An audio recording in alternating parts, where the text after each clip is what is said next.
सिरसा में महिला किसान वसुधा बंसल अपने खेती के जुनून के दम पर न सिर्फ प्रदेश में बल्कि देश में छाए हुई हैं। परिवार से संपन्न होने के बावजूद वो बीते 30 सालों से खेती और बागवानी कर लाखों रुपए कमा रही हैं।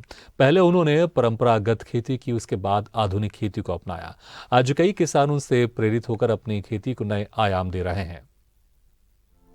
रीट सिरसा में महिला किसान वसुधा बंसल वैसे तो जाने माने खजांची परिवार से संबंध रखती है, मगर उनका जुनून खेती करना है। घर में पैसों की कोई कमी नहीं है, फिर भी अपने शौक को पूरा करने के लिए वसुधा बंसल ने पति के साथ मिलकर 50 एकड़ में फल व सब्जियां उगानी शुरू की।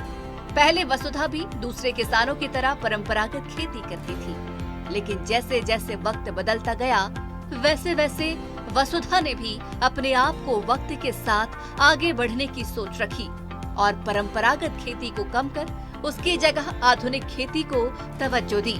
वसुधा अब अपने बाग में 50 एकड़ में संतरे, मीठा नींबू, आम, आलू और केले, पपीता, बेर, अमरूद, किन्नू, मौसमी सहित अनेक प्रकार की फसल की खेती करती है।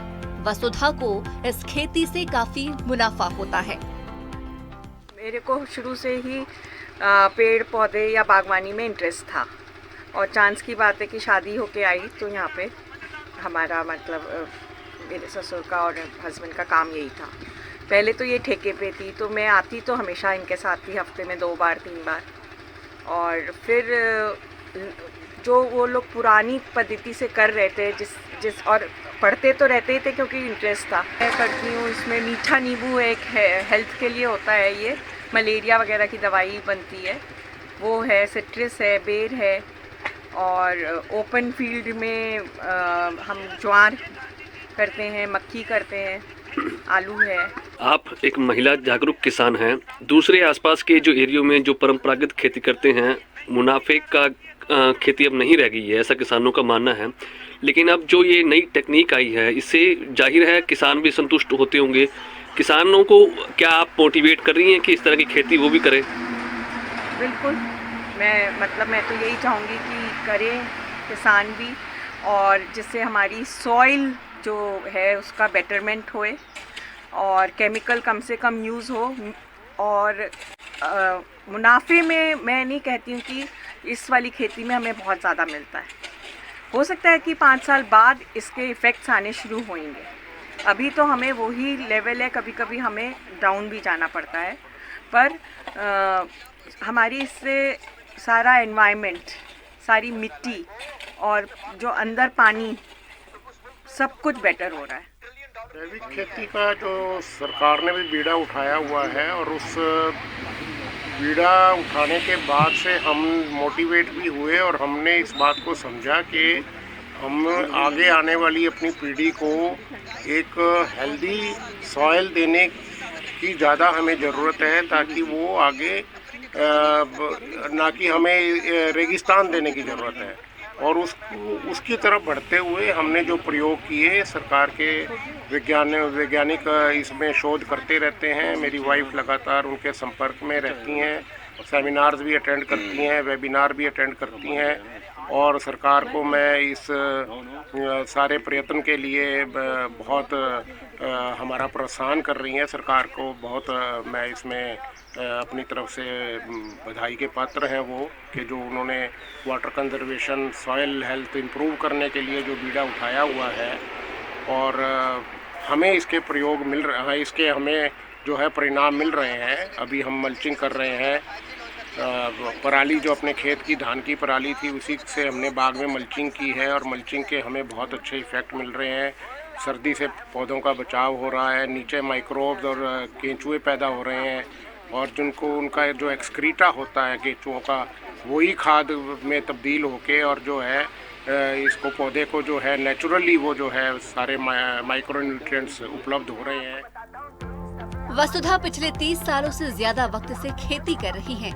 वसुधा को इस खेती से काफी मुनाफा होता है, इसलिए वो अपने आसपास के किसानों को भी परंपरागत खेती के बजाय आधुनिक खेती के प्रति प्रेरित करती रहती हैं। वसुधा की प्रेरणा को लेकर कुछ किसानों ने आधुनिक खेती को अपनाकर सब्जियों और फ्रूट की खेती भी शुरू कर दी है। ये परंपरा पहले तो परंपरागत करते जी। अब हमने ये अरविंद बांसल जी से देख के कुछ आलू सरसों की खेती करने लगे हैं जी। तो क्या वजह क्या है, आप खेती का ट्रेंड आपने चेंज क्यों किया? देखो जो कुछ ना कुछ बदलाव चाहिए जी। जो खेती एक ही धान और गेहूँ करेंगे तो उसमें जी हमें जो ज़मीन है वो बंजर होती जाती है, पानी की लागती जाता है। अगर हम ये चेंजिंग लाएंगे, कुछ अदल बदल खेती करेंगे तो उसमें इनकम भी ज़्यादा है और खेती में सुधार है, पानी कम लगता है। जैसे सरसों में एक ही पानी में सरसों पक जाती है। आलू है, आलू खेती जो है ज़मीन बहुत बढ़िया बन जाती है आलू से और इनकम भी ठीक है। हमने कणक और धान की, अब सरसों भी दी है कुछ। आपके पड़ोसी जो किसान हैं अरविंद बांसल जी, वो भी अब परंपरागत खेती को छोड़कर फ्रूट की खेती करते हैं, बेनिफिट बता रहे हैं उसमें से। जी देखो जी, हमारे पास तो थोड़ा रकबा थोड़ा है जी, उस हिसाब से हम खेती कर रहे हैं। तो क्या आप भी वो फ्रूट की खेती करेंगे? हाँ देखो, कोई सहूलत दे रही है सरकार, आगे से सोचेंगे थोड़ा सा। बेनिफिट है फ्रूट की खेती? फ्रूट की खेती में बेनिफिट तो है ही। कितना बेनिफिट है जो फ्रूट की खेती है दूसरी खेती के मुकाबले? देखो जी, उसमें इसमें तो वो जैसे कि अपने केला लग गया, जो चीज़ लगी और फसल का झाड़ कम हो गया, इसमें वो नहीं है जी।